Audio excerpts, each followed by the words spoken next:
اعوذ باللہ من الشیطان الرجیم بسم اللہ الرحمن الرحیم۔ حقوق والدین دنیا میں سب سے زیادہ عام ہیں اور بقیہ تمام حقوق پر فوقیت اور فضیلت رکھتے ہیں۔ نبی کریم علیہ الصلاۃ والسلام نے ارشاد فرمایا، ماں باپ کے حقوق کی ادائیگی روزہ، نماز، حج، زکوٰۃ سب سے زیادہ ہے، اور جس کو اس کے ماں باپ نے عاق کر دیا وہ جنت میں نہ جا سکے گا۔ اگر ماں باپ کے نام پر صدقہ دیتا ہے تو خود کو اتنا ہی ثواب ملتا ہے جتنا ماں باپ کو۔ ایک شخص نے عرض کیا کہ میرے ماں باپ مر گئے ہیں، ان کے حقوق کس طرح ادا کروں؟ تو حکم ہوا کہ ان کے لیے نماز پڑھ اور دعا کر، اور جو وصیت کر گئے ہوں اس پر عمل کر، ان کے دوستوں کی عزت کر اور ان کے قریبی لوگوں سے مراعات کر۔ یہ بھی ارشاد فرمایا کہ باپ کے مقابلہ میں ماں کا حق 2 گنا ہوتا ہے۔ کبیرہ گناہوں میں سب سے بڑا گناہ اللہ کے ساتھ شرک کرنا اور ماں باپ کی نافرمانی کرنا ہے۔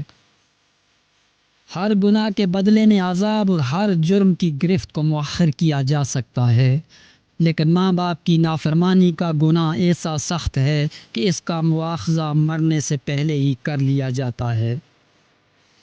جو آدمی اپنے ماں باپ کے مرنے کے بعد ان کا قرض ادا کرتا ہے اور ان کی مانی ہوئی بات پوری کر دیتا ہے، وہ اگرچہ زندگی میں ان کا نافرمان رہا ہو، پھر بھی وہ خدا کے نزدیک ان کا فرما بردار سمجھا جائے گا۔ اور جو آدمی اپنے ماں باپ کے مرنے کے بعد نہ ان کا قرض ادا کرتا ہے، نہ مانی ہوئی منت کو پورا کرتا ہے، وہ اگرچہ زندگی میں ان کا فرما بردار رہا ہو، پھر بھی خدا کے نزدیک ان کا نافرمان سمجھا جائے گا۔ وہ آدمی ذلیل ہو، پھر ذلیل ہو اور پھر ذلیل ہو۔ لوگوں نے پوچھا، اے اللہ کے رسول، کون آدمی؟ آپ صلی اللہ علیہ وآلہ وسلم نے فرمایا، وہ آدمی جس نے اپنے ماں باپ کو بڑھاپے کی حالت میں پایا یا کسی ایک کو اور پھر ان کی خدمت نہ کی، جنت میں داخل نہیں ہوگا۔ تمہارا مال اور تم اپنے ماں باپ کے لیے ہو، بے شک تمہاری اولاد تمہاری پاک کمائی ہے، اس لیے تم اپنی اولاد کی کمائی سے بلا تکلف کھاؤ۔ ایک اولاد اپنے ماں باپ پر محبت بھری ایک نظر ڈالتی ہے، اس کے بدلے اللہ اس کو ایک حج مقبول کا ثواب بخشتا ہے۔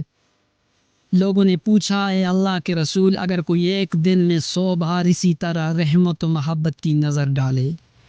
آپ نے ارشاد فرمایا، جی ہاں، اگر کوئی 100 بار ایسا کرے تب بھی اللہ تمہارے تصور سے بہت بڑا اور تنگ دلی جیسے عیبوں سے بالکل پاک ہے۔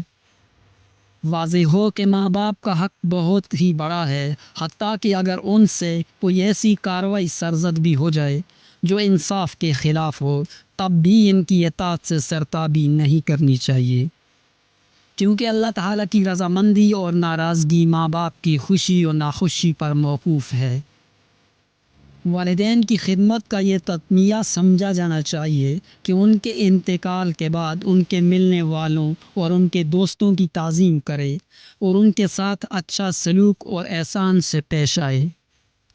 والدین کی نافرمانی سے صرف ایک صورت میں پہلو تہی کی گنجائش ہے، اور وہ یہ کہ اگر والدین کسی ایسے کام کو کرنے کے لیے مجبور کریں جو اللہ اور اس کے رسول صلی اللہ علیہ وآلہ وسلم کے صریح احکام کے خلاف ہو، تو ایسے موقع پر خوش اسلوبی کے ساتھ اپنی معذوری کا اظہار کر دینا چاہیے۔